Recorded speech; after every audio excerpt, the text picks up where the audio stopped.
On est en 1981. Les gens dansent, ils ont des coupes de cheveux un peu chelous, mais un peu cool quand même. Et Steven Callahan, lui, il vient de divorcer. Un peu relou. Alors ici, on n'a pas tous vécu un divorce, mais on a tous probablement déjà vécu une rupture, n'est-ce pas? Et après une rupture, il y a plein de manières de réagir. Il y en a qui se mettent à la musculation, il y en a qui se mettent à sortir énormément, à aller à plein de soirées.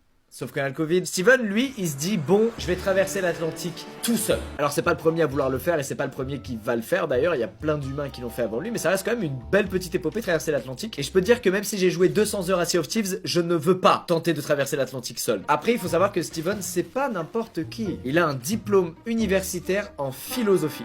Ce qui n'a aucun rapport. Le rapport en revanche, c'est qu'après ses études de philo, il a fait d'autres études, des études d'architecte naval, ce qui aide beaucoup pour traverser l'Atlantique. Il a prévenu ses proches, il donnera pas de nouvelles pendant au moins 3 semaines, et le 26 octobre, c'est le début de la course. Les marins sont excités, les bateaux partent à vive allure de l'Angleterre, et une semaine plus tard, gros cyclone, c'est ciao. Steven, du coup, il est obligé